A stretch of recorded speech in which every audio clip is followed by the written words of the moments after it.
Be useful. Yeah, deliver value first. For me, the reason it's in a 48-inch frame hanging on the wall across from my desk and on my hat and my t-shirt, it's simple. It's the standard. If I can continually strive to show up without any sense of entitlement and consistently deliver some value first, well then, I believe good things are more likely to happen. Put that coffee down. Creators are leaders. Be careful what kind of leaders you're producing here. Helen, we're both in sales. Let me tell you why I suck as a salesman. They realized that to be in power, you didn't need guns or money or even numbers. You just needed the will to do what the other guy wouldn't. I'm not leaving.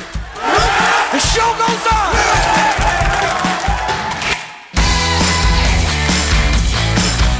Well, hello there, friend. Welcome back to the Construction Leadership Podcast. I am your host, Bradley Hartmann. Now, before we jump into today's episode, I wanted to give a quick plug to our OSR Academy, our Outside Sales Rep Academy, which is all about developing well-trained, helpful salespeople in the construction industry that deliver value first. Now, several years ago when we started building the OSR Academy, which took us about 18 months to develop, the main thing we heard was, well, in our industry, here's how we train our salespeople. We get someone young and we say, well, there's the truck, here's your gas card, here's a laptop, and now go get her done. And then we're surprised when these people are not helping you, and the people that they are trying to sell to find them annoying, and they just continually just ask to just check in or pick their brains. We have not trained them accordingly. So that is why we built the OSR Academy. So our salespeople, when they do ask for valuable time of people who are always struggling to get more time on the schedule, they have a plan, they are articulate, they know how they're better or different, and ultimately they prove more useful. Now, I could ramble on for quite some time about all the stuff that we did to try to make it great. But here is a quote from Mr. Pat Clancy, who's a vice president in New York with William B. Morse Lumber Company. He said, "There's not another sales training program in the country that even comes close to teaching such a well-rounded curriculum." Thank you, Pat. And that is by design. We surveyed everything that was in our industry from current sales training and outside the industry and said, okay, what do we need to do to reverse engineer the most comprehensive, most immediately applicable program out there? And here's a quote from someone who's in the program right now. This is from Derek Santos, who's an outside sales rep for Koopman Lumber in Boston. He said, "The OSR Academy gives everyone a different perspective to sales. Instead of just taking orders, I find myself working with customers and finding ways to add value." That is exactly what we're trying to do. So we are opening up registration starting next week. And if you know of anyone, either that you work with or maybe who is interrupting you for your time and you're on the other side as a buyer, as a GC or a remodeler, you can say, here is a way to methodically learn how the best salespeople sell. Our tagline is, it's your personal LBM farm system to develop your next sales MVP. So when you're watching baseball, or you're seeing highlights, or you're going to a game this summer, that's exactly what we are trying to do here. Methodically, systematically, online, offline, in person, virtually, help people over 12 months be better at their craft of selling. Just like we do for baseball players, they go through A and then AA and AAA, right? They're getting different coaching all the way until they reach the major leagues when they are ready to make an impact and make sure you understand why you're paying, $40 or $100 or whatever the hell we're paying to go to a baseball game these days. All right, that is the OSR Academy. If you want to learn more about it, you can just Google OSR Academy. You can go to bradleyhartmanandco.com. Right at the top, there's a banner. You can click on that. We made it easy to find. So now let's jump into today's episode, which is titled The Alaskan Origins of the Battle Cry, You Are Owed Nothing. Deliver Value First. 7 words, 2 sentences. You are owed nothing. Deliver value first. It's a linguistic Rorschach test, like the ambiguous blobs of ink that psychologists present to patients to uncover and understand their underlying thoughts, feelings, and perceptions. There's no right answer to a Rorschach test. Everybody sees something different. You are owed nothing. Deliver value first. The 62-year-old general manager from Tulsa, he told me, "I love that tagline. You've pinpointed exactly what kids these days must understand. They're entitled to nothing." Here's what the 21-year-old intern project engineer from Columbus, Ohio told me. "Yeah, it's a great message for the managers recruiting us. They need to make time for us.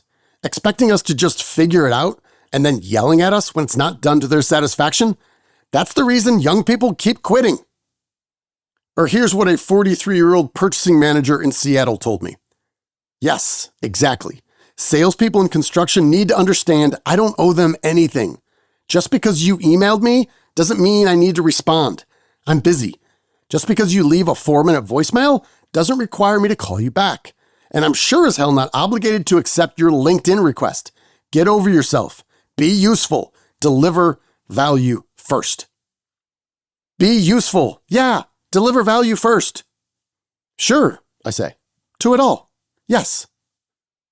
For me, the reason it's in a 48-inch frame hanging on the wall across from my desk and on my hat and my t-shirt, it's simple. It's the standard.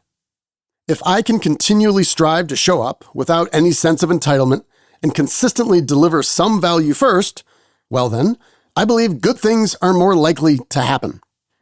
Now, if I can instill this in my children through sheer repetition and ubiquity, well, all the better for their lives too. My 17-year-old son recently said, "Oh, you want me to mow the lawn, Dad? Well, let's see. Have you delivered value first today?" So naturally, I responded by snatching the Boston cream donut from his lips, and I gave it to his younger brother. You are owed nothing. Deliver value first. So I'm often asked, where did that mantra come from? The answer? Alaska. Nearly a decade ago, I was leading a sales workshop in Anchorage. I was told it's beautiful there, but I was bathed in darkness for the duration of my trip.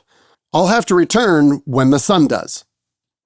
This particular segment of the workshop was devoted to sales reps sharing their most memorable customer interactions and the insights they extracted from them. So I asked, who's got a great story they're willing to share with the group? A hand shot up from the left side of the room. A sales pro in his early 30s stood up. "Oh, baby, I got a doozy." You could tell this guy was a good salesperson because he just wandered up right to the front and took the microphone from me. This story was from early in his sales career. He was earning a small builder's confidence. The builder's business grew steadily and their relationship deepened. Trust, loyalty, and mutually beneficial collaboration accumulated over time. More and more product categories became the responsibility of the sales rep. Then one day, the sales rep surfaced on a new build, unannounced, and bile, it leapt from his throat. He slammed his truck into park, seething at what stood before him, a Denali-sized pile of his competitor's material. As his narrow gaze swept across the acre parcel like a lighthouse beam, it got worse. Every few feet illuminated more and more of his competitor's logo. The mental tally of his lost commissions ballooned into 5 figures. The young rep stomped right up to the builder. Interrupting a conversation with the excavator, the sales rep tapped the owner on the shoulder and proceeded to deliver a piece of his mind. The verb betrayed was hurled. Bystanders heard the phrase stabbed in the back. The 50-something home builder, he let the young man vent. Then he said, "Are you done yet, son?" "Yeah, I guess so," the rep said. "Good, because it's my turn now. I appreciate you and your company. I understand what you can and cannot do to help me grow my business. Yes, I chose to buy from someone else, and I understand you're upset. But this ain't about you. I'm the customer, so never, ever forget this. You are owed nothing. You got that?" Now, this sales rep told the story so well. When he was done, you could hear a pin drop in this place. Everybody in the workshop was silent. Except for me. You are owed nothing. Deliver value first. I mumbled out loud, without realizing I'd said anything at all. The young Alaskan salesman, he turned to me. He extended his index finger and said, "Hey now, that's good stuff right there. You should trademark that, bro." You are owed nothing. Deliver value first. The 7 words reverberated like a 2x4 across my face. It clearly resonated with the young Alaskan salesman as well. I made a mental note to follow his advice. I would trademark it. Now, I had always known that deliver value first was right, but trite. Everybody says that. Certainly nothing new. However, you pair it with this blunt reminder from the builder in the sales rep's oh-so-memorable story, and it instantly provided me with a mantra, a battle cry I could recite to help me keep my own head on straight. Because that's what construction is. It's a battle. Hell, that's what life is. You gotta fight to build the life you want. And everyone is fighting their own battle every day. You are owed nothing. Deliver value first. Now, fast forward 8 years, and we've shared this little 2-liner with little restraint. It's been printed on thousands of books and workbooks, embroidered on hundreds of hats, tees, backpacks, and pennants. It's been engraved on Yeti mugs, wooden dice, and at least 1 set of cornhole boards. I've repeated it at the end of more than 400 episodes of this very Construction Leadership podcast. So with all that mileage, we figured it was time for a refresh. We worked with this really talented graphic designer named Blake Barnes out of Memphis, Tennessee, to help us update it. And if it resonates strongly enough with you, we have limited quantities of new hats and t-shirts available for purchase for you, your team, and your best customers. More importantly, this battle cry is the foundation of the OSR Academy, our 12-month blended learning LBM-specific sales development program. Our students learned how to stand out from all the other untrained or poorly trained salespeople that distract construction pros from their craft. How? By delivering value first. The OSR Academy is designed per the exact specifications of some of the country's best LBM firms. Furthermore, as a former builder and purchasing manager myself, the OSR Academy methodically develops the type of salesperson that made my job in procurement easy. Sales pros that I willingly paid higher margins for. Why? Because they were worth it. Students in the OSR Academy learn from LBM industry expert trainers, active OSR all-stars from all around the country, and, I think most importantly, home building and commercial construction executives who suffer daily from poor salesmanship. If you are interested in learning more about how the OSR Academy can help develop your next generation of sales leaders, visit osracademy.com. As for everyone else, we will continue to repeat it. I will continue to live by it, and I will do everything I can to help my 2 boys do the same. So as always, thank you for listening. I hope you enjoyed learning just a little bit of the context about how we close every single one of our Construction Leadership Podcast episodes with this very line. You, my friend, are owed nothing. Deliver value first. Make it a great week.